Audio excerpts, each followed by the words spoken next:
Close your eyes and imagine Paris at night in the 1990s, a city of lights, cafes and whispered secrets. But beneath the glittering boulevards and behind the mirrored doors of exclusive nightclubs, a quieter power rules. Francis Vanverberghe, known to few as the Night Dawn, moves unseen yet inevitable. His presence commands loyalty, his silence inspires fear, and every action is calculated with precision. Tonight you will follow him through the hidden corners of Paris, where deals are made in whispers, rivals stumble unseen, and power is exercised without a single shout. Welcome to the underworld, where elegance is authority, and every shadow has a story. The city was a whisper. Not the bustle of daytime, not the honking of taxis or the chatter of tourists. Paris, 1990s, at night was a different rhythm entirely. It pulsed beneath the glow of boulevard lamps, reflected off the slick cobblestones from the evening drizzle, curling smoke from cafes curling lazily into the night air. The Seine flowed silently, holding the city's secrets, carrying them along its dark, winding path. And in these streets moved Francis Vanverberghe, light on his feet, deliberate in motion, his presence almost imperceptible until he chose to make it felt. Francis was not a man who sought attention. He never wanted to be the loudest in the room, nor the one waving a hand to demand respect. He had learned early in Corsica that power was quieter than most imagined. A glance, a carefully timed silence, a nod in the right direction, these were his instruments. He was the shadow behind the velvet curtain, the ghost in expensive shoes. And tonight Paris would watch him move.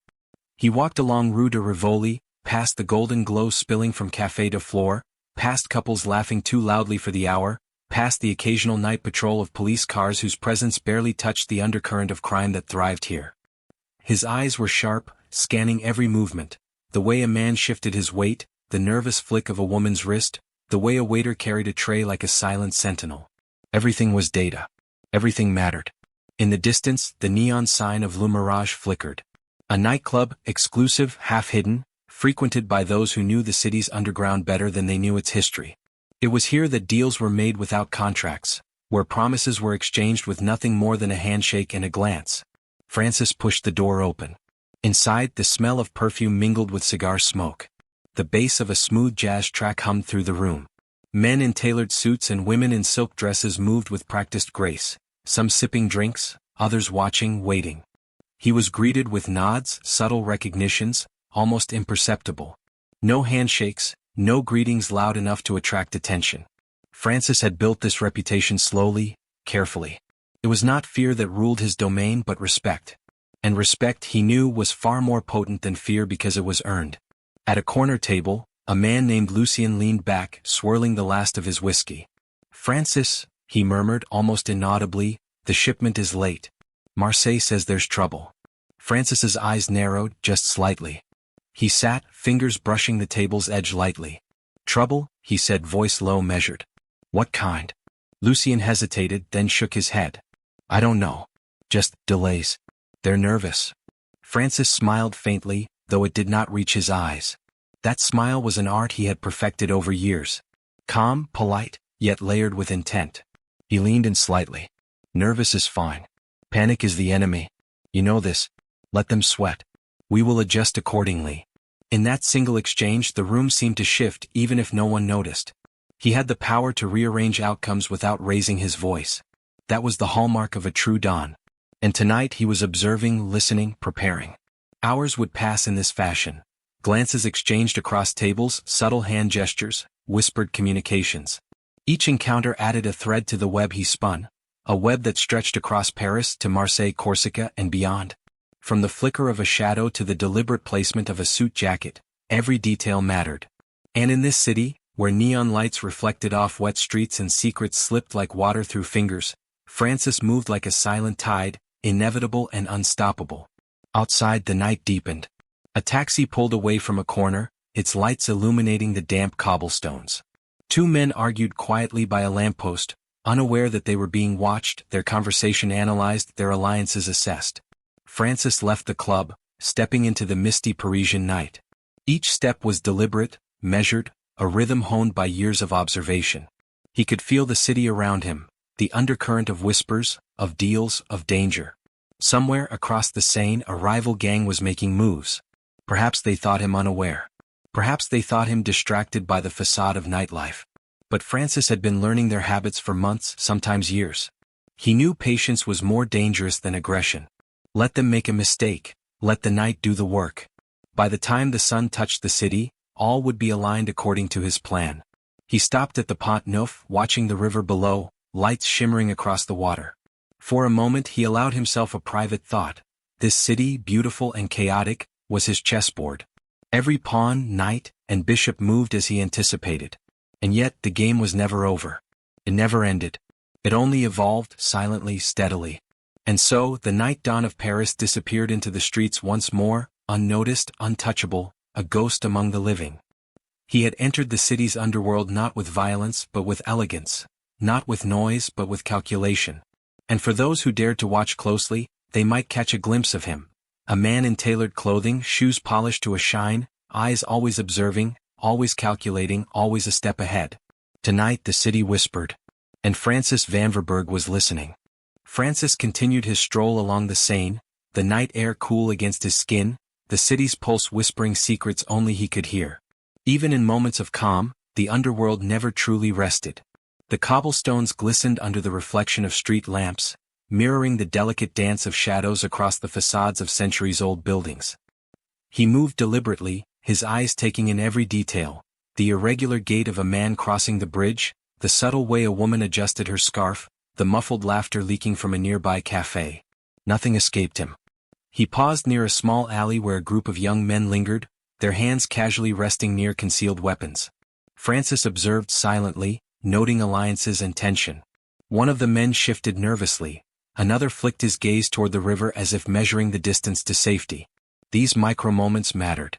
The difference between life and death, profit and loss, could hinge on a glance, a hesitation, or a single word. He smiled faintly to himself. Paris's night was alive, and he knew every rhythm. The sound of a distant siren reminded him that law enforcement was an ever-present, though often passive, force in this city of secrets. Police officers in the right pockets could be friends, in the wrong ones, enemies. Francis had learned early that discretion extended beyond the walls of clubs and warehouses. It included knowing when to step aside, when to push, and when to simply wait. Patience, after all, was as lethal a weapon as any firearm or knife. Ahead, the neon glow of another club flickered, Le Diamant Noir. Exclusive, discreet, and meticulously controlled. Francis entered quietly, nodding at the bouncer who acknowledged him with a subtle raise of an eyebrow. Inside, the room pulsed with life, champagne flutes clinking, subdued laughter, and the soft rhythm of jazz reverberating off walls painted in deep burgundy and gold accents. It was a world where appearances mattered and reputations were currency.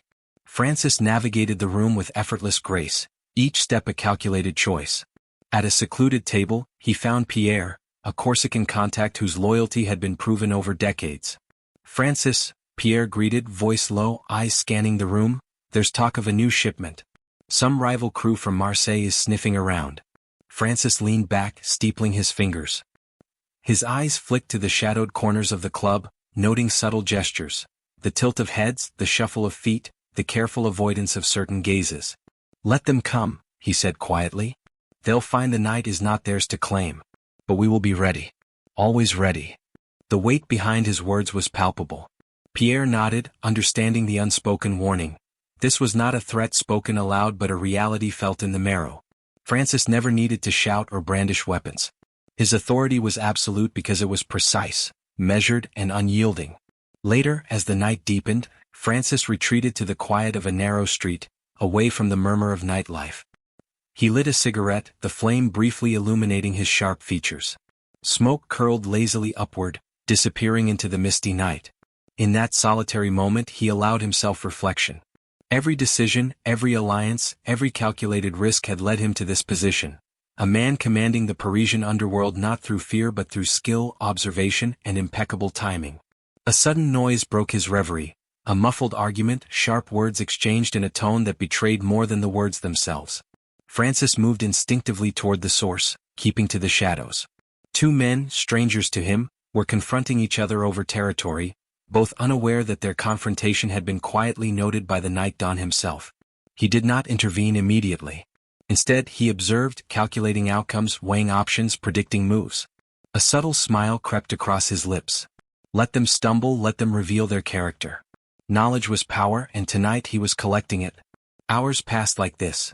Moments of observation, subtle interventions, and quiet control. Francis had mastered the art of being present without being seen, of influencing without explicit action. Every nod, every glance, every carefully chosen word contributed to a network of influence that spanned the city's hidden corners. Dealers, nightclub owners, corrupt officials, and rival gang members, all moved through his carefully orchestrated stage, largely unaware that the night dawn's hand guided the rhythm. By 3 a.m., Francis returned to the Pont Neuf. The river, calm and reflective, mirrored the city lights, scattering them into fragments across its surface. He leaned against the cold stone railing, watching boats drift silently, imagining the unseen hands and movements of people who thought themselves unobserved. He allowed a quiet sense of satisfaction. The night was his canvas, and he painted it with patience, precision, and power. Then, as if on cue, a lone figure approached from the shadows. A young courier with a sealed envelope carrying news from Marseille. Francis accepted it without word, scanning the streets with the same meticulous eye. Every message, every action, was another piece of the intricate puzzle he commanded. His reputation, though quiet, resonated throughout the underworld. The man who was never rushed, never careless, and always 3 steps ahead. As dawn threatened to creep over the rooftops, Francis disappeared into a small passageway leading back toward his apartment. The city would awaken, filled with oblivious pedestrians, tourists, and workers, unaware that beneath its serene surface, a silent power had moved, unseen and unchallenged. The night dawn had completed another cycle of observation, calculation, and control, reinforcing a legacy that was subtle yet absolute. Paris exhaled in the early morning light, unaware that the city's rhythm had been guided, just for a moment, by a man who understood the language of shadows, the currency of respect, and the enduring strength of silence. And as Francis Vanverberghe retreated behind closed doors, the city continued its dance, oblivious to the ghost in its midst.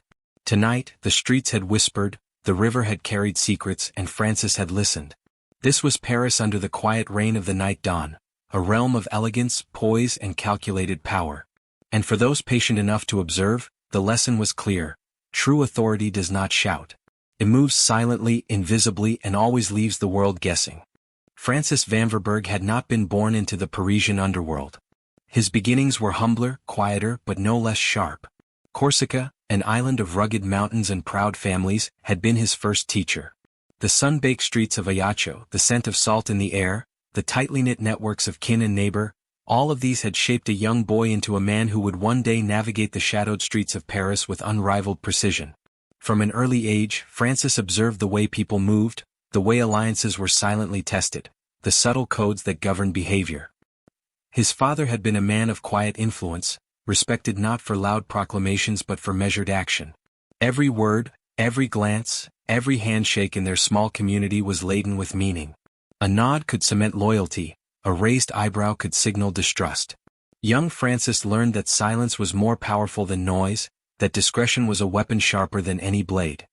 He would spend hours wandering through narrow alleys, studying the local market, noting which merchants paid debts promptly and which ones hedged their promises with hesitation.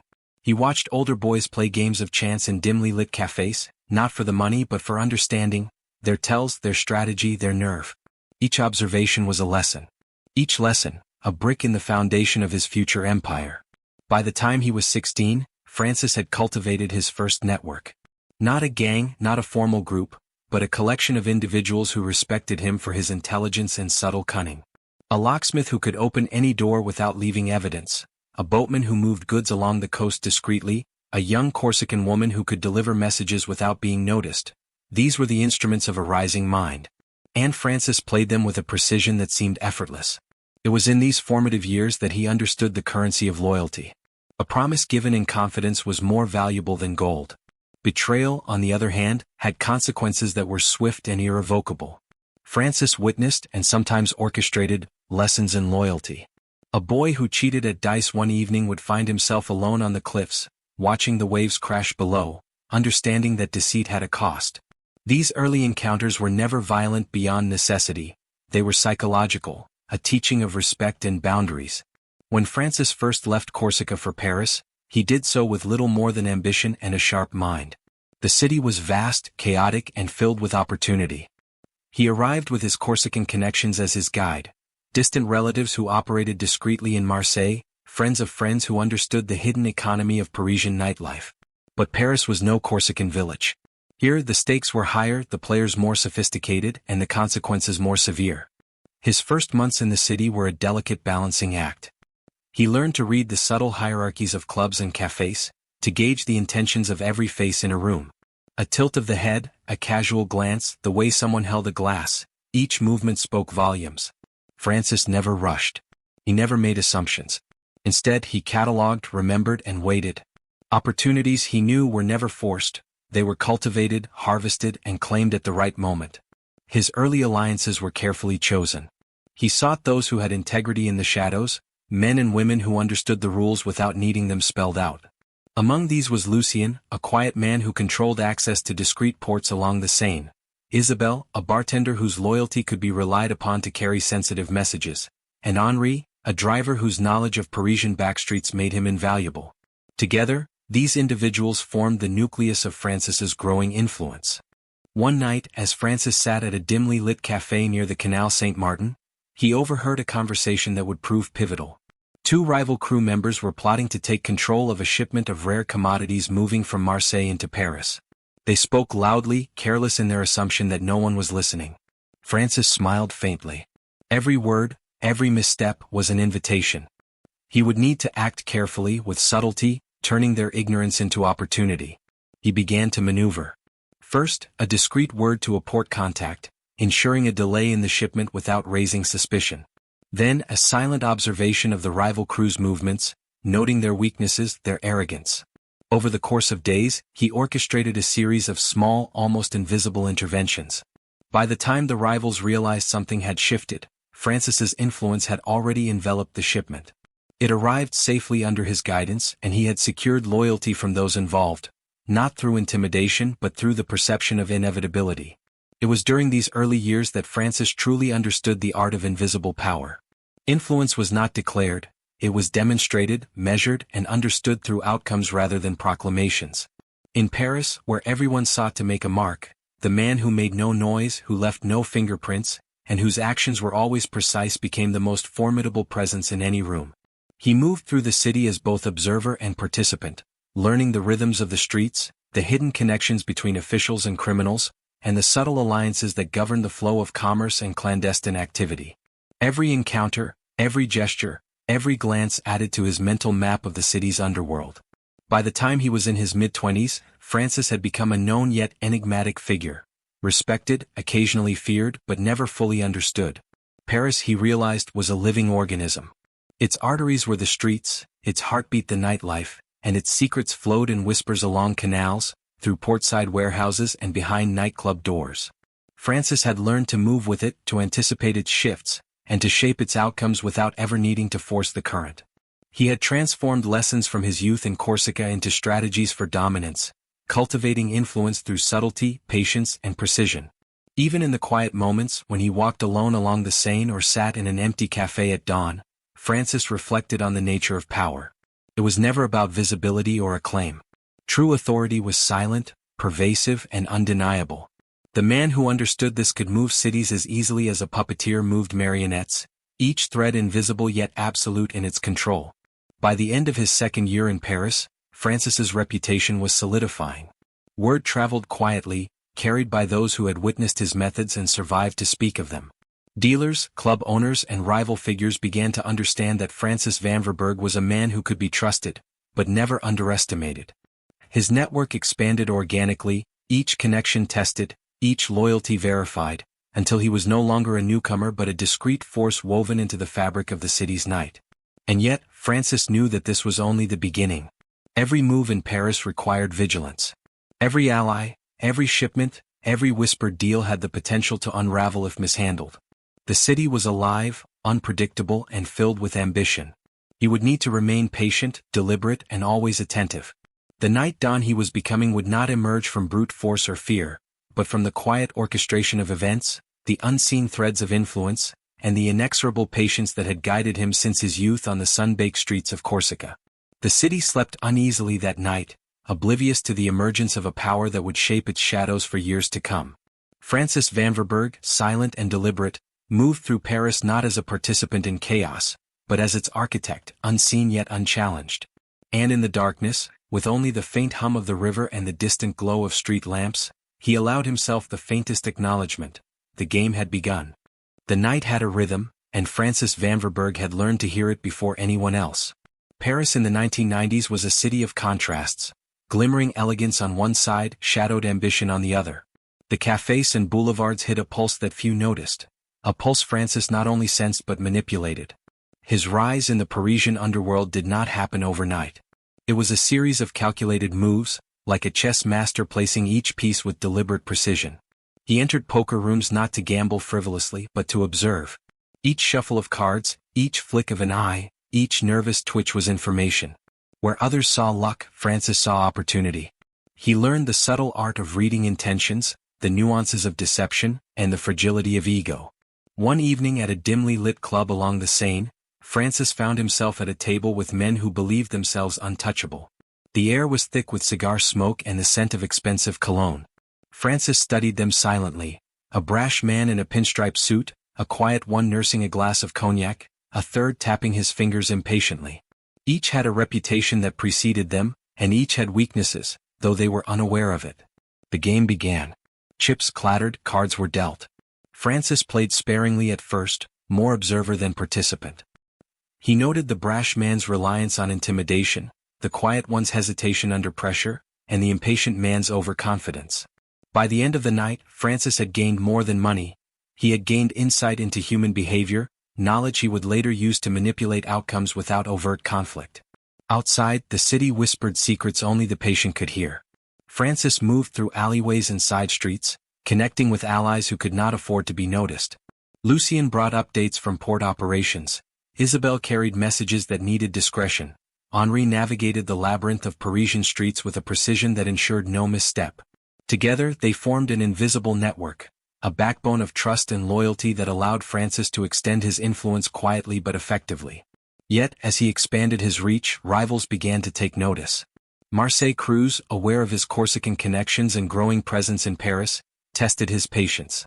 Minor provocations, delayed shipments, whispers of betrayal, attempted infiltrations, arrived like ripples on a calm lake. Francis responded not with force but with foresight. Each move was measured, each response calculated. He let minor challenges unfold naturally, revealing the weaknesses of those who opposed him. It was during one such night, in the smoky confines of a private club in Montmartre, that Francis first confronted the reality of his rising notoriety. A man named Gerard, known for his aggressive expansions, had begun making moves on territory Francis considered under his purview. Gerard's approach was bold, noisy, the kind of arrogance that invited observation.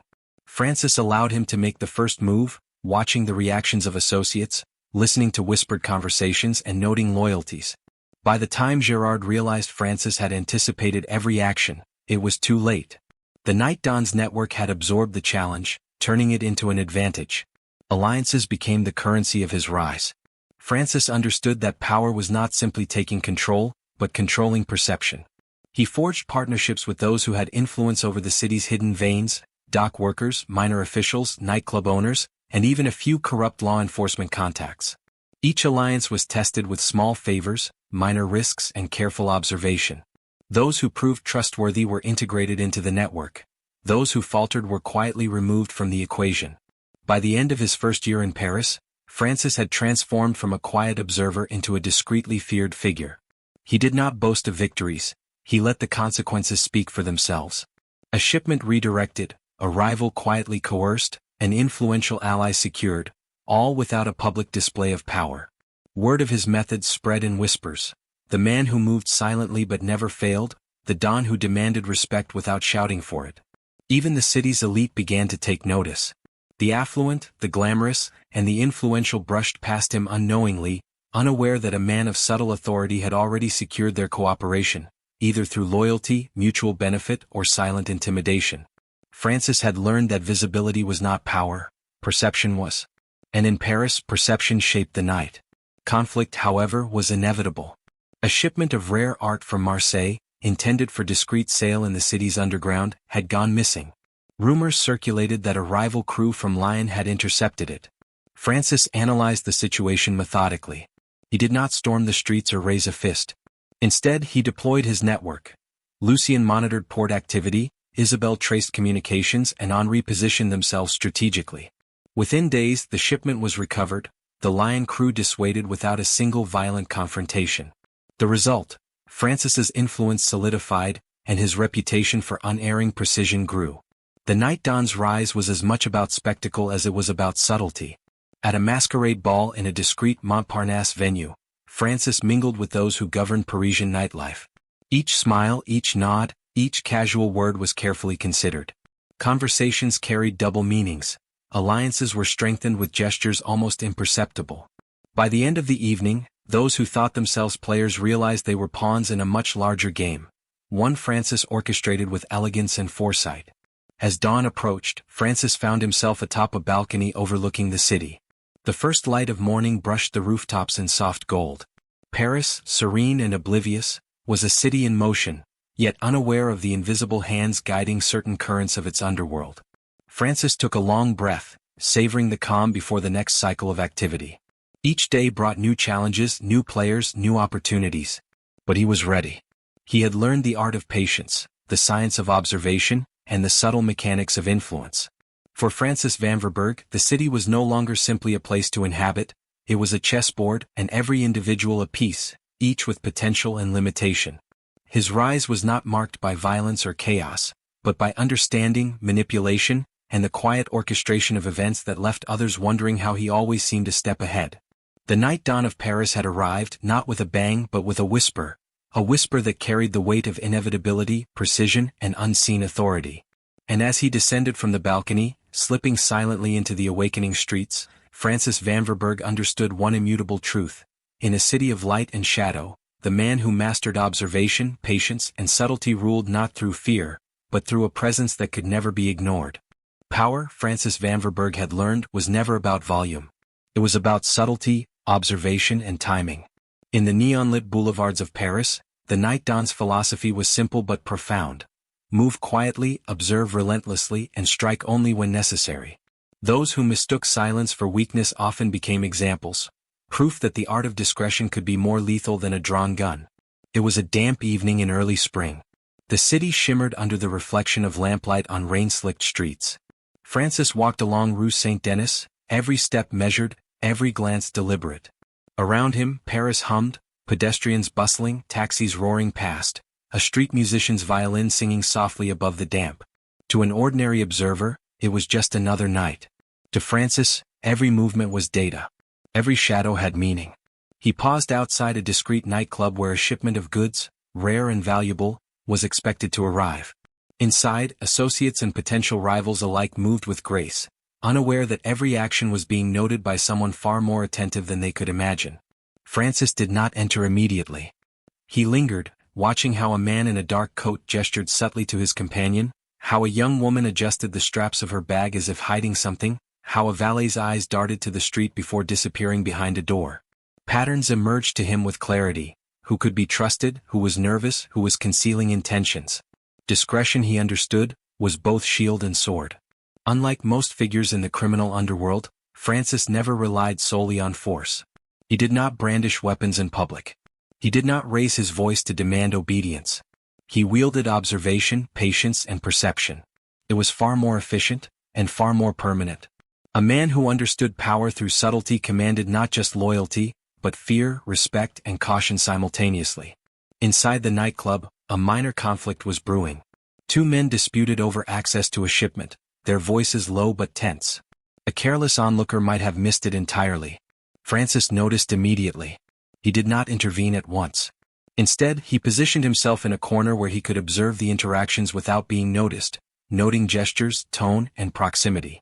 When the disagreement escalated, he allowed it to unfold just enough to reveal each man's character. Who would flinch, who would argue, who would retreat. Then, at precisely the right moment, Francis approached. He did not shout. He did not demand attention. He leaned in slightly, eyes calm, voice measured. "Gentlemen," he said softly, "it appears we have a misunderstanding. Let's clarify it before it becomes a problem." His words, though gentle, carried weight. The room shifted subtly. Arguments paused. Respect, earned quietly, was palpable. This was the essence of Francis's philosophy. Control through perception, not violence. Authority through presence, not intimidation. A raised eyebrow, a well-timed word, a gesture, each could alter the course of an event without a single overt act of force. Those who underestimated him, mistaking quietude for inaction, would learn too late that his influence extended far beyond the obvious.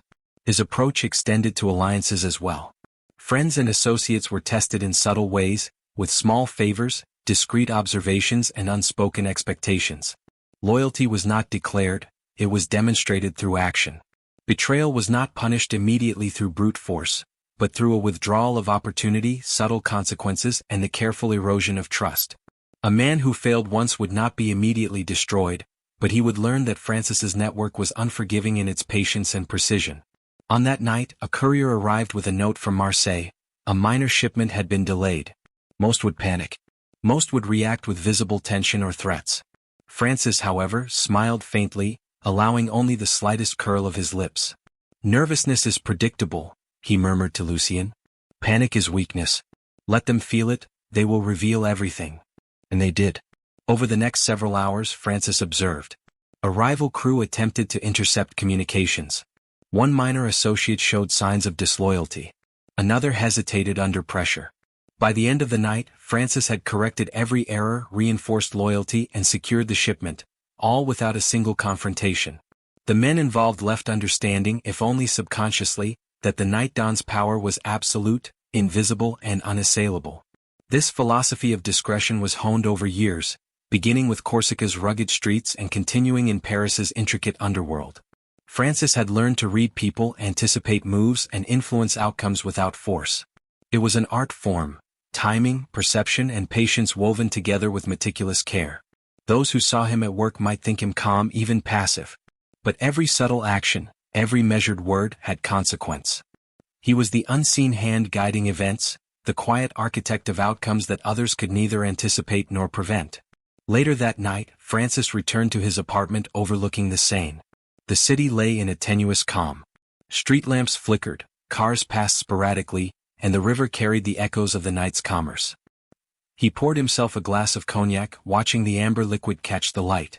Reflection was part of the discipline.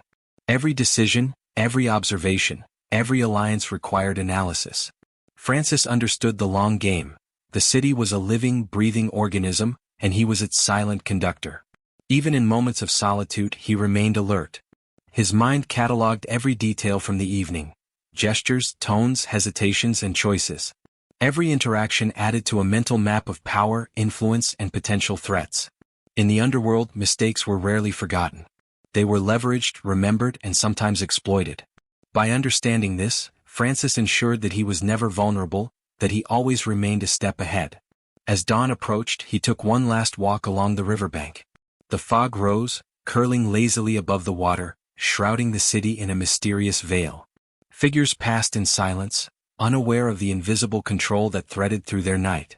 Francis Vanverberghe moved among them with quiet confidence, a man whose presence altered outcomes without declaration, whose reputation spread not through boastful tales but through observed inevitability. And in that calm he understood an unchanging truth: true authority was not loud. True power was subtle, deliberate, and invisible until it chose to reveal itself. In the underworld of Paris, that was a lesson few could learn and fewer still could master. Francis had mastered it. And the city, unaware, would continue its dance, while he remained the quiet force guiding its rhythm.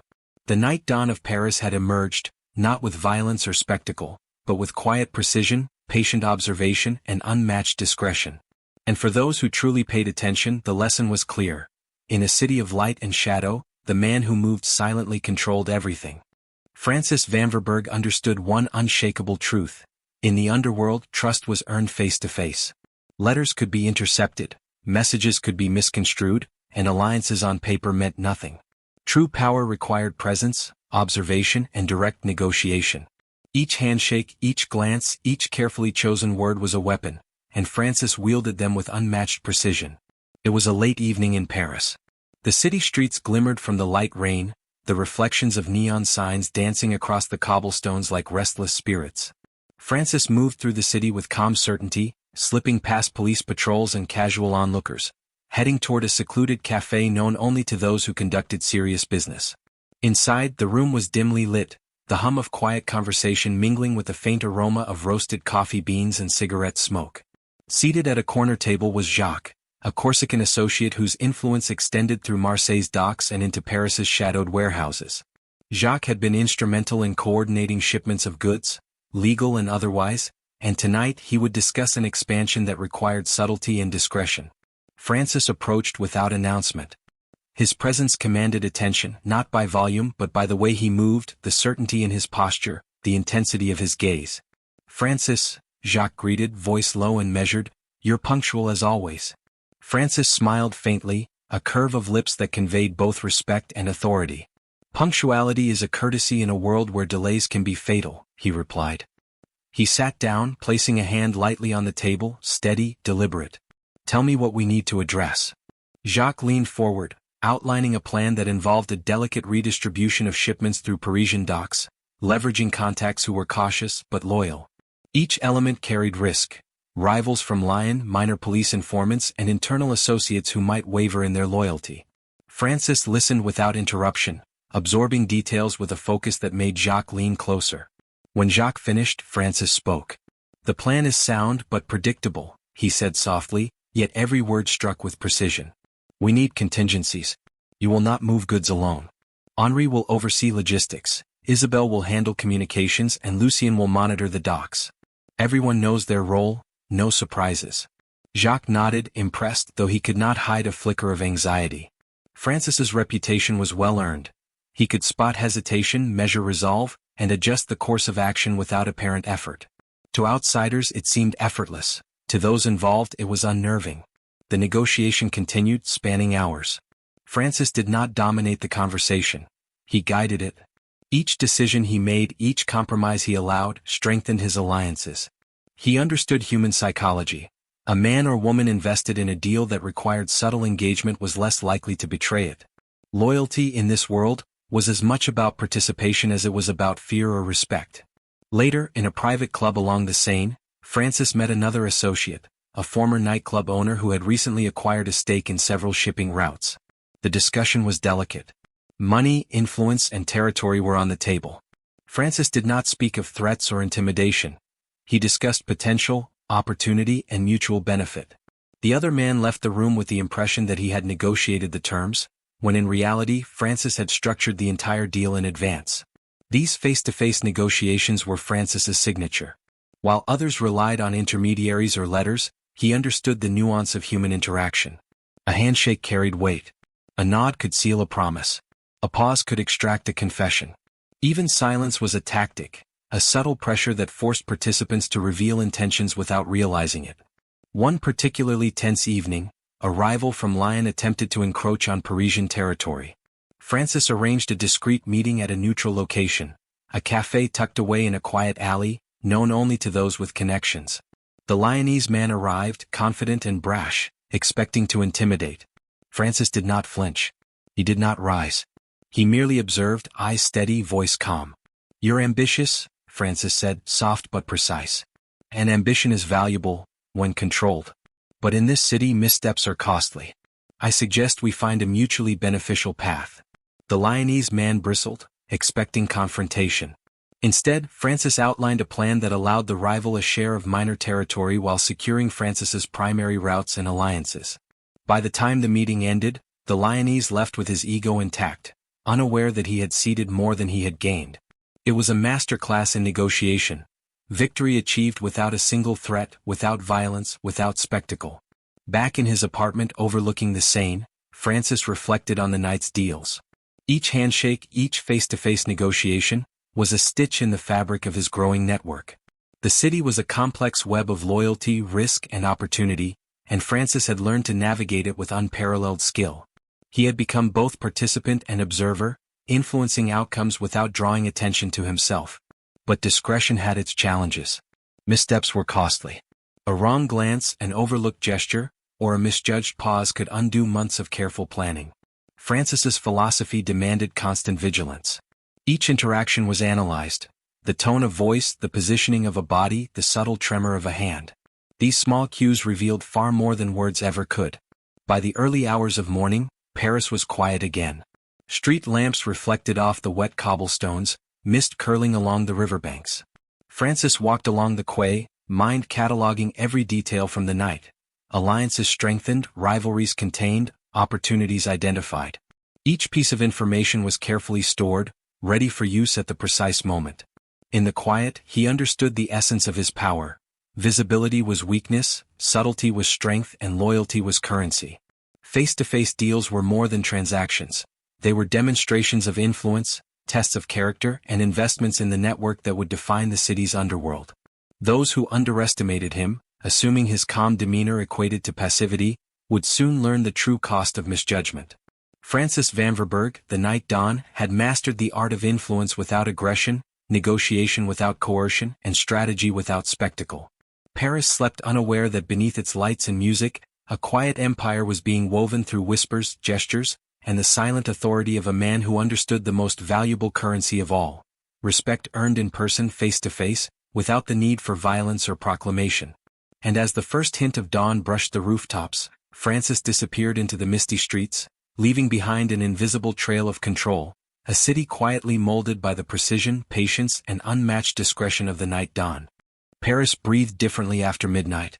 The city transformed, casting aside its daylight elegance for a more intoxicating rhythm. The low hum of conversation in hidden cafes, the thrum of bass from discreet nightclubs, the soft clatter of footsteps echoing on damp cobblestones. For Francis Vanverberghe, this was not merely nightlife, it was territory, a living network of influence that he had cultivated with care and precision. The Night Don's empire was not built on brash displays or public spectacles. It thrived quietly, woven through the veins of Paris's hidden venues. Every club, bar, and casino under his purview operated with the illusion of independence. Patrons, staff, and minor associates believed themselves to be actors in a loose, chaotic system, unaware of the subtle orchestration guiding every interaction, every transaction. Francis entered one such establishment, Le Cygne Noir, a club whose dark interior held secrets as tightly as the patrons clutched their glasses. The air smelled of perfume, tobacco, and faint traces of expensive spirits. His eyes scanned the room effortlessly, noting faces, gestures, and whispers. Staff moved efficiently, aware that their movements were observed. Every table, every corner, every doorway had been mapped in his mind, his empire both tangible and invisible. At a secluded booth, Marie, the club manager and longtime associate, awaited him. Her loyalty had been proven through years of delicate, unspoken service. Handling sensitive situations, mediating disputes, and managing the delicate balance of influence among patrons. "Francis," she greeted, voice low, eyes scanning the room, "there's been chatter about a new player moving through the eastern clubs. He's trying to establish control, undercutting our operations." Francis nodded slightly. "I expected as much. Details?" Marie leaned closer, whispering the subtleties of the rival's approach. Each detail mattered: timing, alliances, reputation, minor errors he could exploit. Francis's mind catalogued every nuance, forming strategies even as words were exchanged. He did not react with force. He analyzed, predicted, and prepared. The empire of nightlife was delicate. Mismanaged, it could collapse in an instant. A careless bouncer, a disloyal dealer, a misinformed official could unravel months of careful work. Francis relied on a network of loyal associates: Lucien monitoring port shipments of contraband, Henri handling transportation logistics, Isabelle ensuring discreet communication, and Marie managing the clubs themselves. Together they formed a silent, efficient system, a machine whose efficiency only Francis fully understood. His influence extended further than the clubs themselves. Owners of cafes, minor casinos, and event venues all fell under his subtle control. They believed they were free, independent operators, yet every decision they made, every transaction, every placement of staff had been quietly guided by Francis's strategic hand. Those who resisted learned quickly, sometimes through loss of opportunity, sometimes through quiet persuasion, but always without overt confrontation.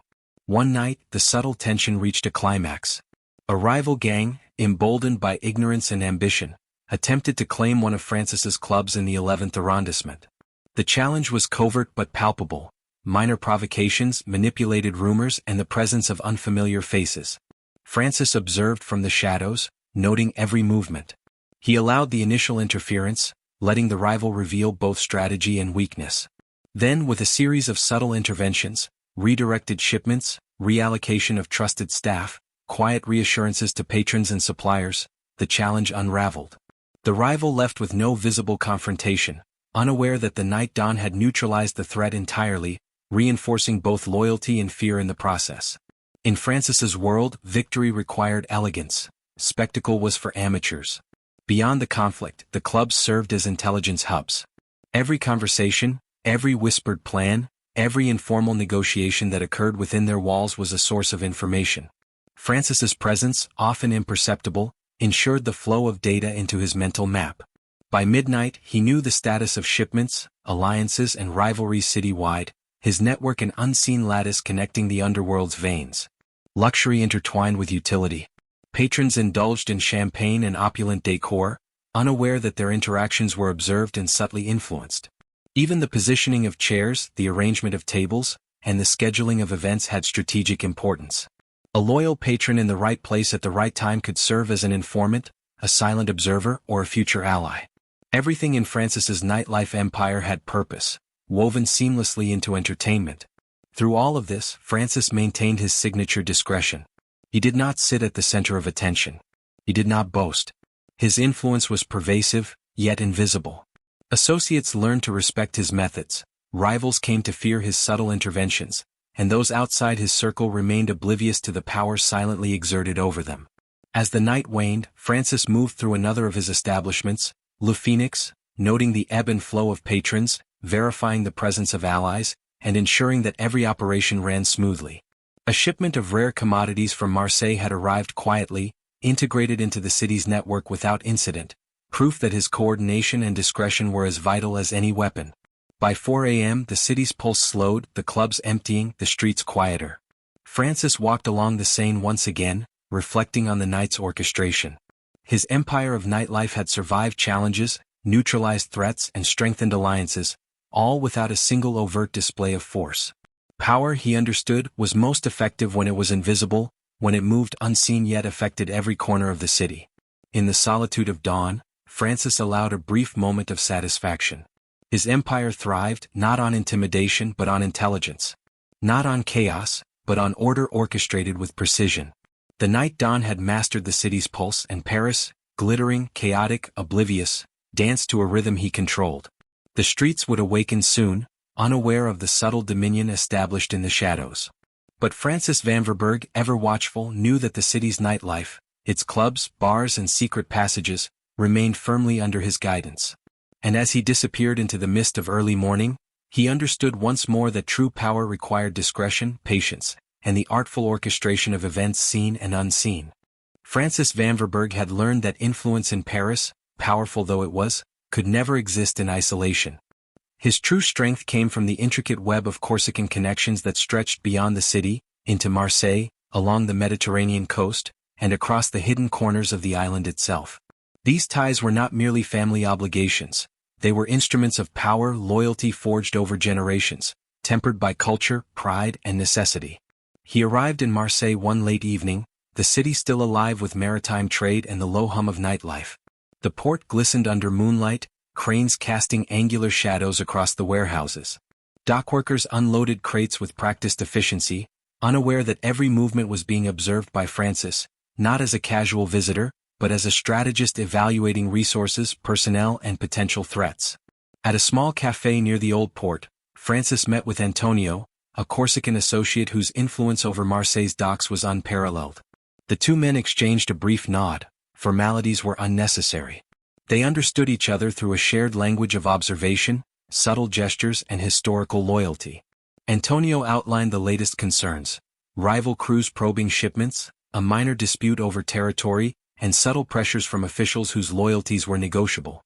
Francis listened carefully, his eyes scanning the café, noting patrons and shadows alike. "We must control perception," he said softly. "If our rivals see hesitation, they will exploit it. But if they sense coordination, patience, and inevitability, they will fall in line. Always let them believe they have choice when the outcome is already ours."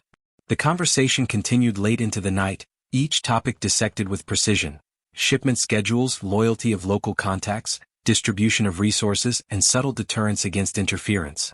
Francis's philosophy was clear: Anticipation, discretion, and silent enforcement were more powerful than confrontation. By understanding the psychology of his associates and rivals, he could manipulate outcomes without overt action. During his stay in Marseille, Francis made several calculated visits to Corsica.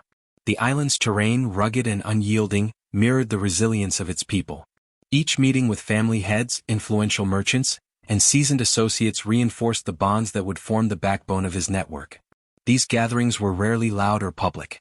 A nod across a crowded marketplace, a private word at a coastal villa, or the discreet passing of a letter could carry as much weight as any dramatic display. One meeting, however, carried a heightened level of tension. A faction in Corsica sought to challenge Francis's growing influence in Paris. The men arrived confident, their reputations bolstered by local history, their pride inflamed by assumptions of superiority. Francis received them in a private villa overlooking the cliffs. He did not rise to their challenge with threats or aggression. Instead, he allowed them to speak, to air grievances, to reveal weaknesses. As they argued, Francis noted the subtle cues: a slight tremor in one man's voice, a hesitant gesture from another, a fleeting glance exchanged between them. Knowledge, he understood, was power. He waited for the right moment, then intervened with calm authority. "Your concerns are noted," he said softly. "But remember, loyalty and cooperation yield greater rewards than discord. Paris is not distant from Corsica, and influence is measured by results, not threats." By the end of the meeting, the faction had been neutralized, not through force, but through strategic diplomacy and demonstration of Francis's subtle control. They left understanding that resistance would cost more than compliance, though the lesson was taught quietly, without spectacle. Francis had transformed potential opposition into silent allies, reinforcing the stability of his cross-city and cross-island network. Back in Paris, Francis leveraged these Corsican ties to strengthen his operations. Shipments flowed smoothly, information moved efficiently, and alliances were reinforced with credibility backed by centuries of heritage and loyalty. Even minor associates recognized that Francis's connections extended far beyond the city, and that his authority was not local, it was part of a larger, interconnected system of influence. A rival crew from Lyon tested his reach one evening, attempting to intercept a shipment coordinated between Paris and Marseille. Francis responded not with immediate aggression, but with a series of precise, calculated interventions.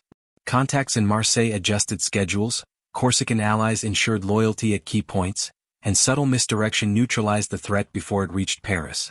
By the time the rival realized the shipment had reached its destination intact, they had already lost ground.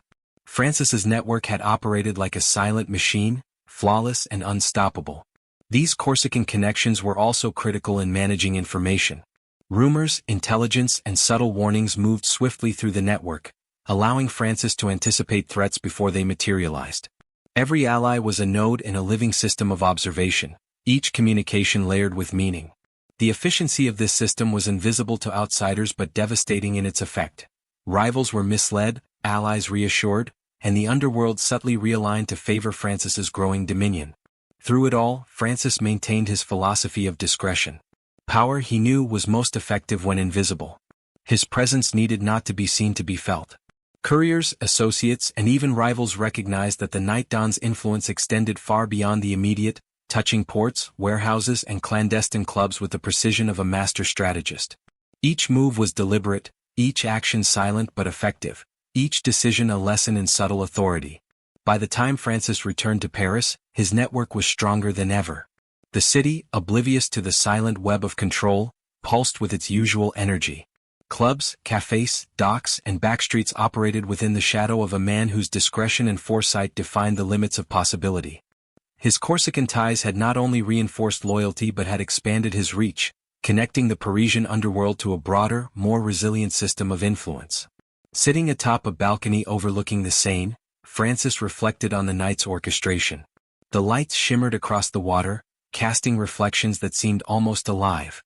He understood that power was a living thing, nurtured by patience, observation, and strategic alignment. Those who underestimated it would never see it coming. Those who acknowledged it would prosper quietly, in alignment with his carefully woven plans. And as dawn broke, Francis Vanverberghe disappeared into the quiet streets, leaving behind a network that stretched from the heart of Paris to the rugged cliffs of Corsica.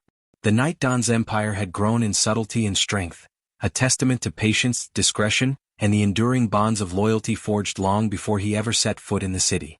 Paris awoke, unaware that its streets, its clubs, and its hidden corridors were silently orchestrated by a man whose influence was as invisible as it was absolute. Francis Vanverberghe had proven that true power was not shouted, it was felt, measured, and respected across distances, time, and generations. By the time Francis Vanverberghe returned to Paris from his Corsican meetings, the city had grown restless. Whispers carried through the hidden corners of the underworld. Rival crews, emboldened by perceived openings, were testing boundaries, probing his operations. For Francis, these challenges were not merely obstacles, they were opportunities to assert authority, observe weaknesses, and reinforce loyalty among his allies. It began with subtle provocations, delayed shipments, minor thefts, and men attempting to infiltrate clubs and cafes under his control. To most, these acts would appear isolated, inconsequential. To Francis, they were a pattern, a ripple indicating a larger strategy from his rivals. His eyes scanned every detail, the time a dock worker lingered too long at a shipment, the nervous glance of a bartender handling messages, the hurried movement of a rival's courier through the alleyways. Each micro-moment revealed strategy, weakness, and intent. One evening, a confrontation was inevitable. A young, ambitious crew from Lyon attempted to assert control over one of his peripheral clubs in the 11th arrondissement. Their method was subtle, underhanded deals with staff, whispered threats to associates, and the careful placement of allies among patrons to gain influence. Francis observed from a nearby café, remaining invisible as the first moves unfolded. He allowed them space to act, knowing that impatience or overreach would expose their vulnerability. By midnight, their overconfidence was apparent. A bouncer who had been promised a reward by the Lyonese crew slipped, revealing hesitation at a critical moment. A rival's lieutenant displayed nervous behavior, betraying a lack of discipline. Francis noted each error meticulously, committing names, actions, and timings to memory. At the precise moment he intervened, not with violence but with authority. Francis entered the club quietly, his presence unnoticed at first. Then, with calm assurance, he addressed the room, selecting his words carefully. "Gentlemen," he said softly, "it seems some of us have misunderstood the boundaries of our arrangements." His gaze swept the room, precise and calculating. The Lyonese crew realized immediately that their attempt had been anticipated. The resolution was subtle but absolute. Alliances were clarified, loyalty reinforced, and rivals neutralized without a single altercation. The Lyonese crew, initially brash and ambitious, left the club intact but chastened, understanding that in Francis's realm, every action had consequences, even those unseen. These rivalries, however, were not limited to clubs. Shipments of rare commodities became battlegrounds. A significant shipment from Marseille, coordinated through his Corsican allies, was targeted by a coalition of minor crews seeking to disrupt his influence. Francis did not react with brute force. Instead, he orchestrated a series of interventions, rerouted shipments, discreet monitoring, and subtle signals to his allies, ensuring that the rival crews' movements were anticipated and countered. By the time the shipment arrived in Paris, the threat had been neutralized completely, and his rivals were left unaware of how effortlessly their plan had been dismantled. Tension escalated further when whispers of betrayal surfaced among minor associates. Francis knew that even within his network, loyalty was tested continuously. He conducted quiet observations, subtle inquiries, and discreet tests to determine the truth. One associate, who had been suspected of wavering allegiance, revealed disloyalty under pressure, not through confrontation but by failing a minor but telling task.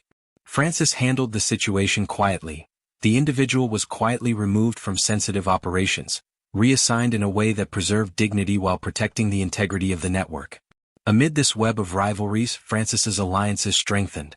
Each challenge, each test, each threat became a mechanism to reinforce loyalty and refine strategy.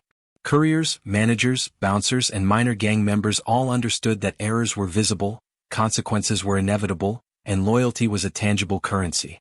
Francis did not need to raise his voice or display overt violence. The reputation of precise, inescapable observation was enough to control behavior. One particular confrontation escalated the stakes. A faction from Lyon had aligned with a Marseille crew to intercept one of his high-value shipments. The plan was clever, coordinated, but flawed, because it relied on assumptions about his inattention. Francis, aware of the plan days in advance through subtle intelligence, positioned his allies at critical junctures. Lucien monitored docking schedules, Henri oversaw transport routes, and Isabel ensured that messages to all participants were managed carefully, feeding controlled information to the rival faction. The night of the interception, the Lyonese crew moved with confidence. But each step had been anticipated. Shipments were rerouted subtly, couriers misled, and the faction walked into a carefully laid web of observation. By morning, the shipment had arrived safely under Francis's control. The rivals were humiliated, their attempt thwarted without direct confrontation, and their credibility diminished among their peers. Francis's influence was solidified further. Even within the nightlife, rival threats continued. A new gang attempted to gain influence over one of his premier clubs in the Marais district. Francis sent a trusted lieutenant to oversee operations, while he remained an observer. The gang's attempts at intimidation and subtle manipulation were ineffective. Patrons loyal to Francis maintained order, staff followed protocol meticulously, and the rival factions' movements were documented for future leverage. By the time Francis arrived personally, the situation was already stabilized. His intervention was calm, authoritative, and precise. Loyalty was rewarded, disorder corrected, and rivals left with an unmistakable impression. The night dawn controlled the city with invisible yet undeniable power. The nights in Paris were becoming a battlefield of subtlety, intelligence, and psychological strategy. Every action taken by rivals, every minor misstep, every whispered alliance was catalogued, assessed, and incorporated into Francis's evolving map of influence. The city itself seemed to bend around his attention, flowing along paths he had defined quietly, without spectacle or overt violence. As dawn approached, Francis stood along the Seine, the river's surface reflecting the first hints of light. He surveyed the city, noting patterns, identifying new threats, and considering long-term strategy. His rivals had tested him, yes, but each challenge only reinforced his dominance. Every faction, every gang, every minor competitor had learned, whether consciously or not, that the night dawn was omnipresent in his subtlety. In the quiet moments before morning fully broke, Francis understood the nature of power in the underworld. It was not merely about wealth or muscle, it was about anticipation, observation, and the disciplined orchestration of human behavior. Rivals could challenge, test, and probe, but they could not outmaneuver a man whose philosophy was rooted in foresight and precision. Paris awoke, unaware of the silent battles that had been fought and won through discretion, strategy, and subtlety. Francis Vanverberghe, ever watchful, had turned challenges into opportunity, threats into lessons, and rivals into predictable variables. The night dawn's control was now more profound than ever, an invisible empire of influence and loyalty, anchored by his unmatched ability to anticipate, manipulate, and dominate without ever raising his voice. And as the city's first light stretched across the rooftops, Francis disappeared into the quiet streets once more, the orchestrator of events unseen but profoundly felt, a master of rivals, threats, and the silent empire he commanded. In the underworld, appearances mattered as much as actions. Francis Vanverberghe understood this principle instinctively. Paris at night was a city of light and shadow, of elegance and danger, and a man's presence could command attention before he even spoke. The night dawn's influence was not only strategic, it was aesthetic. Every suit, every shoe, every subtle gesture carried meaning. Francis's mornings began late, the city still humming with the aftermath of nocturnal activity. Yet by evening he was meticulously prepared. Suits tailored to perfection, shoes polished until they caught the light like dark mirrors, a watch whose understated elegance signaled wealth without ostentation. His style was a message, power understated, precise, and undeniable. He entered a private club in the Marais district, a place frequented by financiers, minor aristocracy, and those seeking the thrill of the city's clandestine underworld. Conversations flowed, low and measured. Francis's presence was acknowledged with subtle nods, the kind that carried decades of understanding. No introductions were needed. His reputation preceded him. The night dawn's lifestyle was carefully curated. Dinner tables were arranged with precision, seating chosen to foster loyalty or subtly test alliances. Champagne flutes were poured with deliberate care, wine selections a signal of discernment and taste. Francis's associates moved with quiet efficiency, their actions aligning with his standards, ensuring that the illusion of casual elegance masked the underlying orchestration of power. Luxury was never frivolous, it was strategic. A carefully placed bracelet, a subtle scent, the choice of a particular car or driver, all reinforced his authority. Those who observed him closely would notice the alignment of style and influence, the cohesion between presentation and capability. Francis had learned that in Paris, a man's appearance could preempt negotiation, quell dissent, or assert dominance without a word. One evening, a rival approached a club under the guise of socializing. Francis observed him across the room, noting posture, gaze, and the subtle tremor in his hand, a cocktail glass shaking with nervous energy. Rather than confront directly, Francis allowed the rival to experience the psychological weight of presence. By the time he approached, the man's intentions had already faltered, decisions made subconsciously in alignment with the night dawn's unspoken authority. Francis's lifestyle extended beyond clothing and possessions. His residences, strategically located, were sanctuaries of influence. Every room was arranged to facilitate discreet meetings, to convey authority, and to allow observation of incoming guests.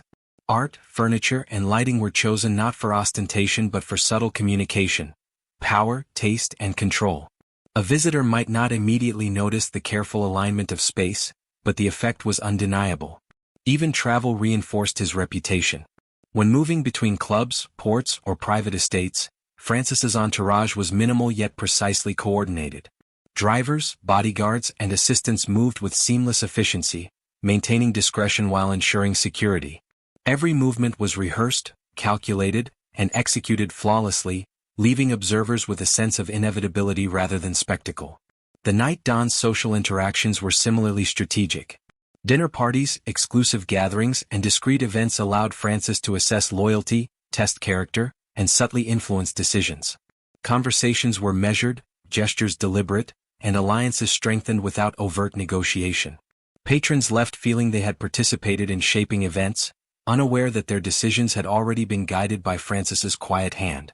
Luxury was also leverage. Access to rare commodities, invitations to exclusive events, or the arrangement of seemingly minor favors carried weight in negotiations. Francis understood that influence could be extended subtly through privilege, creating a sense of indebtedness without direct coercion. Allies became invested in the network because participation conferred status, not fear.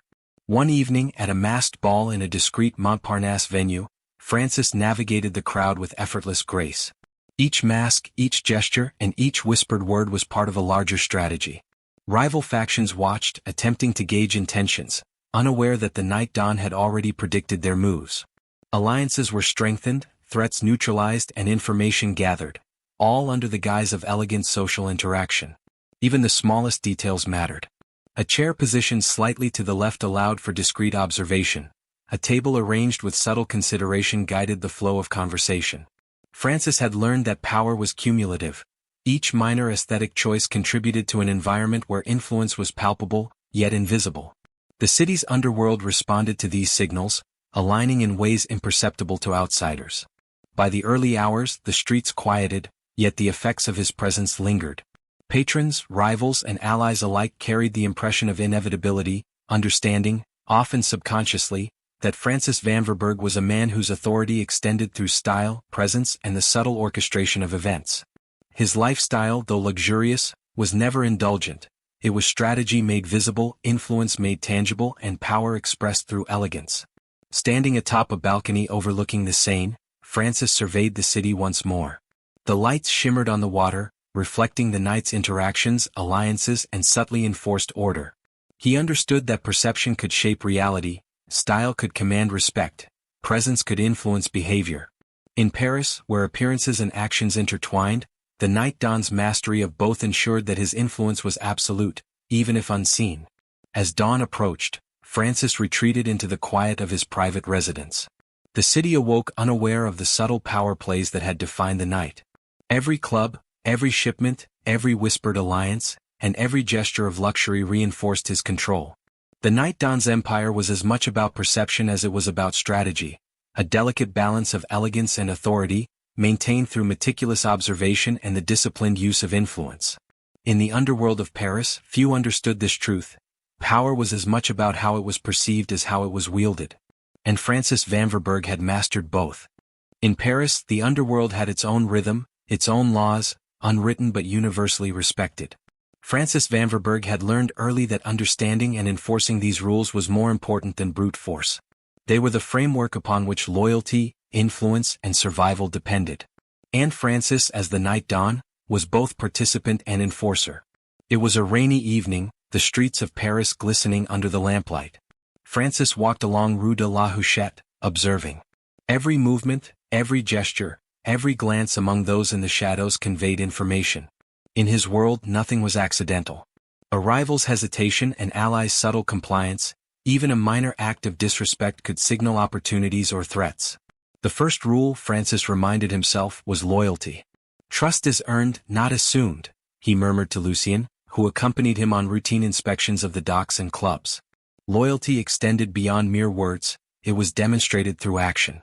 A minor mistake could be forgiven if corrected with integrity, but repeated disloyalty was a liability that could unravel months of careful planning. That night, a test of loyalty presented itself. Isabelle, the trusted courier, had been observed hesitating under pressure while delivering sensitive information. Francis did not confront her publicly, he never did. Instead, he arranged a quiet meeting in a secluded café. Over coffee, he spoke softly, outlining the expectations of her role and subtly emphasizing the consequences of failure. The conversation was gentle yet unmistakably firm, a balance of guidance and authority. Isabelle left the meeting reassured, her commitment reinforced, fully aware that the night Dawn observed, understood, and acted when necessary. The second rule was discretion. Actions in the underworld must be invisible until the results were inevitable. Violence, threats, and spectacle could be tools, but only when strategic. Most of Francis's rivals did not understand this. They relied on intimidation and noise. Francis relied on anticipation, subtlety, and timing. A shipment could be redirected, a rival misled, or an alliance reshaped without the need for confrontation. The outcome always reflected his control, though the path was rarely visible to outsiders. One particularly tense scenario involved a shipment intended for a high-profile client. Rivals from Lyon attempted to intercept it, believing Francis would respond aggressively. Instead, he employed discretion. Contacts in Marseille altered schedules subtly, couriers were rerouted, and the Lyonese crew was unknowingly manipulated into abandoning the interception. When the shipment arrived safely, his rivals understood nothing of the orchestration. Results, not spectacle, defined authority. The third rule was observation. To control outcomes, one must understand the players. Francis scrutinized gestures, tone, posture, and hesitation. A single tell could reveal intentions, a subtle reaction could indicate disloyalty. He maintained mental maps of associates, rivals, and intermediaries, updating them constantly. By understanding motivations, weaknesses, and ambitions, he could predict moves before they were made. Rules also governed alliances. Francis cultivated relationships with care, rewarding reliability and subtly removing threats. A minor player who demonstrated initiative and loyalty might be elevated. A rival who overstepped boundaries would be corrected quietly with minimal disruption. Power, he knew, was reinforced not by fear alone, but by respect and structured consequence. On a night in Montmartre, Francis convened a private meeting with key associates: Lucien, Henri, Marie, and Isabelle. The discussion centered on upcoming shipments, security, and minor disputes within the network. Every word was calculated, every gesture intentional. Decisions were framed to reinforce hierarchy, clarify expectations, and maintain loyalty. Even casual remarks carried significance, shaping behavior without overt command. The fourth rule was timing. In the underworld, timing could determine success or failure. Francis orchestrated operations with meticulous scheduling. Shipments, meetings, and social interactions were choreographed to maximize impact, minimize exposure, and manipulate perception. A well-timed intervention could neutralize a threat, strengthen an alliance, or reposition a rival without confrontation. Conflict was inevitable, yet Francis's adherence to these rules ensured minimal risk. A rival crew from Marseille attempted a subtle incursion into his territory. Rather than immediate retaliation, Francis implemented a multi-step strategy. Monitoring movements, reallocating loyal associates, and subtly redirecting the rival's actions. By the time confrontation seemed necessary, the threat had been neutralized and the rival's credibility undermined, all without a single public act of aggression. The final rule was adaptability. The underworld was dynamic. Rules were understood but never static. Francis's genius lay in his ability to maintain consistency while adjusting tactics to emerging circumstances. Observation, discretion, loyalty, and timing were constants, but their application required fluidity. Each situation demanded analysis, foresight, and subtle intervention. By dawn, the city seemed tranquil. Streets reflected early light, cafes opened, and daily life resumed. Yet beneath the surface, the underworld continued its intricate dance. Allies were reassured, rivals assessed, and operations ran smoothly. Francis Vanverberghe's adherence to the rules ensured that the network remained resilient, disciplined, and loyal. As he walked along the Seine, the river reflecting the soft morning glow, Francis reflected on the essence of authority. Power in the underworld was fragile, dependent on perception, loyalty, and strategy. Those who understood the rules could thrive. Those who ignored them fell quickly. Francis had not only mastered these rules, he had become their embodiment, the living standard by which others measured success and failure. The Night Dawn's empire was not chaos, it was order disguised as spontaneity. Every club, every shipment, every courier, and every associate functioned within the parameters he established. Observing, enforcing, and manipulating subtly, Francis ensured that the Parisian underworld operated under a silent, unwavering framework, one he controlled entirely. And as the first light of day touched the rooftops, Francis Vanverberghe disappeared into the awakening city, confident in the knowledge that those who ignored the rules would falter, those who adhered would prosper, and that his empire, built on loyalty, discretion, observation, timing, and adaptability, remained unchallenged, silent, and absolute. Francis Vanverberghe had spent years shaping Paris's underworld, yet he knew that true power was measured not by present control, but by the endurance of influence. Legacy, he understood, was not merely survival, it was the quiet imprint left on the city, the invisible hand guiding outcomes long after a single night had passed. The morning air along the Seine carried a subtle chill, but Francis felt no discomfort. He moved deliberately through the empty streets, reflecting on decades of observation, negotiation, and strategic orchestration. Every alliance forged, every rival subdued, and every decision carefully executed contributed to a network stronger and more resilient than many realized. He paused atop the Pont Neuf, gazing at the reflective waters below. Each ripple seemed to echo the countless choices, interactions, and subtle manipulations that had defined his reign. Ships had arrived without incident, rival factions had been neutralized, and loyalty had been cultivated with precision. Yet Francis knew that the underworld was ever evolving. The seeds he had planted required vigilance, foresight, and patience to flourish. One of the defining aspects of his legacy was the way he had institutionalized discretion. Violence was never the primary instrument of power, subtlety and strategic influence were. Clubs, cafes, and shipping routes had been organized into a network of interdependent operations, each node reinforcing the others. His associates had learned to anticipate, adapt, and act in alignment with his principles, ensuring continuity even in his absence. Francis understood that perception mattered as much as reality. The Night Dawn's influence extended through unseen mechanisms, trust earned through subtle gestures, authority implied rather than displayed, and the consistent orchestration of events that seemed spontaneous to outsiders. By embedding these principles deeply into the behavior of his network, he had created an empire resilient against external threats and internal betrayal alike. A letter arrived discreetly that morning from a Corsican associate, detailing minor disruptions in Marseille. Rivals had attempted to challenge shipments, yet the operations had proceeded flawlessly, evidence of the network's autonomy and reliability. Francis read it, nodding with faint approval. His instructions had been clear, but the execution was seamless, testament to the culture of precision and loyalty he had instilled. Even within Paris, the effects of his strategic decisions were evident. Clubs that once hosted minor altercations now ran with meticulous order. Rival factions understood the boundaries and moved cautiously. Associates internalized the expectations of loyalty and discretion. His influence, though often invisible, shaped outcomes continuously.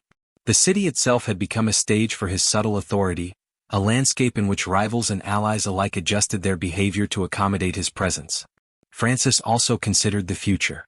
Legacy was not simply about the present network, it was about training, mentorship, and culture. Associates were instructed in observation, negotiation, and subtle enforcement. The next generation of operators would carry his philosophy forward, extending influence even as circumstances evolved. A single misstep by an ally could have cascading consequences, but the culture he had cultivated ensured adaptability, resilience, and continuity. One particular morning, Francis visited a club he had acquired years prior. He observed the staff in action, a bouncer subtly guiding patrons, a bartender delivering messages discreetly, a manager resolving disputes without confrontation. These were not instructions enforced that day, They were behaviors ingrained over years, cultivated through mentorship, observation, and subtle correction. This was the living embodiment of his legacy, a network operating efficiently, loyally, and invisibly without his immediate oversight.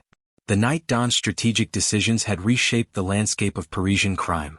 Minor crews recognized boundaries, rival factions respected influence, and loyalty was a tangible currency rather than a vague expectation. Francis had not only achieved dominance, he had institutionalized it. His principles, discretion, observation, loyalty, and patience, had become the rules by which the underworld functioned, and even those outside his immediate network tacitly adhered to them. Yet legacy was not merely organizational. Francis's personal example conveyed lessons equally powerful. The elegance of his presence, the consistency of his decisions, and the restraint he exercised in moments that might have justified aggression left an impression deeper than any act of force could.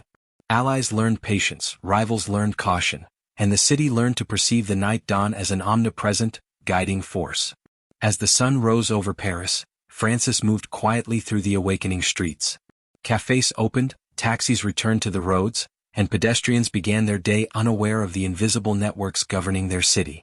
Yet within those networks, loyalty had been reinforced, authority maintained, and the Night Dawn's influence extended further than many could comprehend. Francis reflected on the nature of power and its endurance. True authority, he understood, was both visible and invisible, immediate and enduring. By embedding his principles into the behaviors, expectations, and perceptions of those around him, he had created a legacy that could outlast any single act, confrontation, or decision.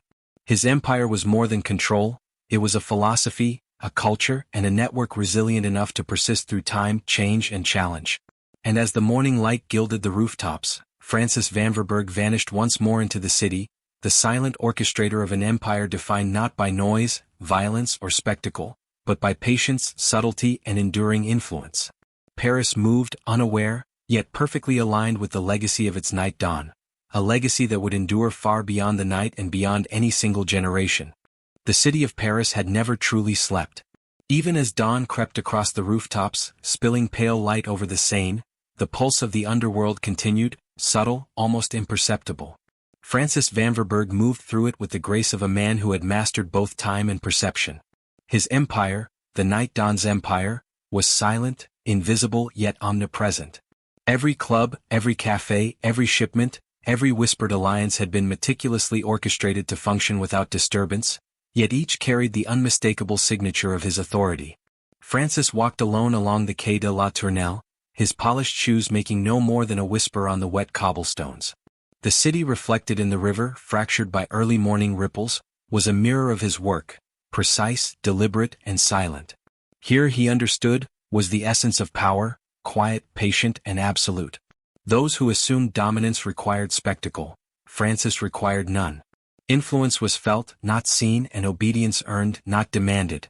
Across the city, his rivals moved cautiously, aware of his presence without fully comprehending it. Each calculated step they took was already anticipated. Minor factions hesitated in their attempts to assert control, choices shaped by the mere possibility of the Night Dawn's attention. Francis had become a shadow that stretched across Paris, a ghost whose hand guided events without revealing itself.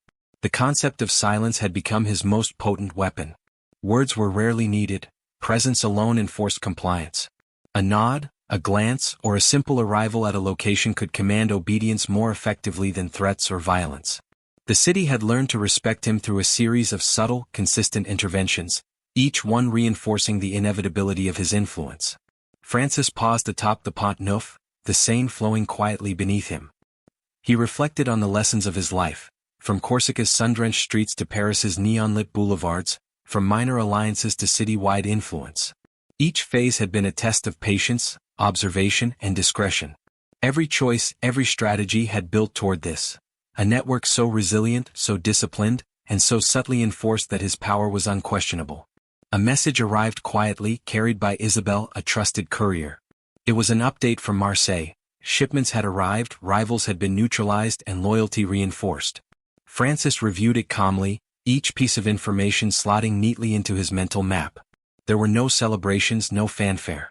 Success was measured not by noise but by outcomes, the invisible victories that ensured stability, influence, and authority.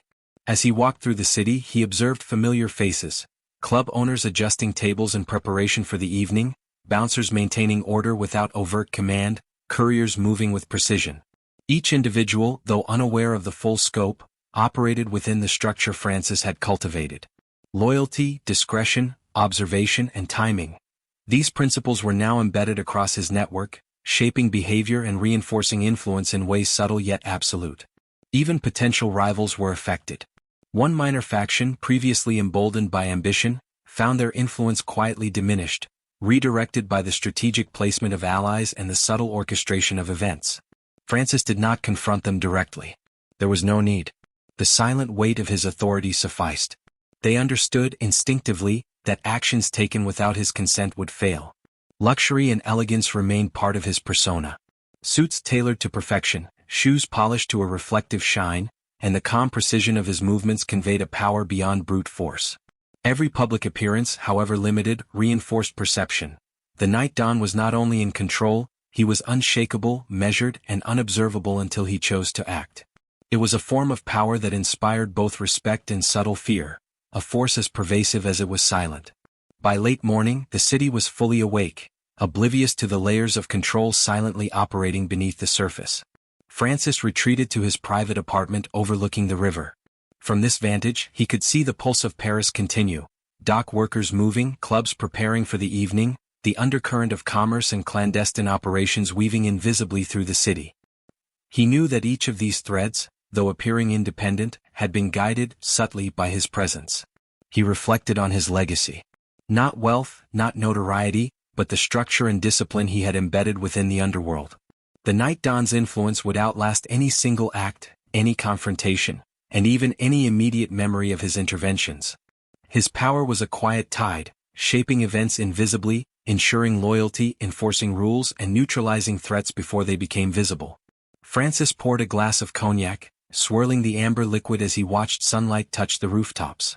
The city was alive, its rhythm untouched by the presence of most, yet entirely aligned with the Night Dawn's orchestration.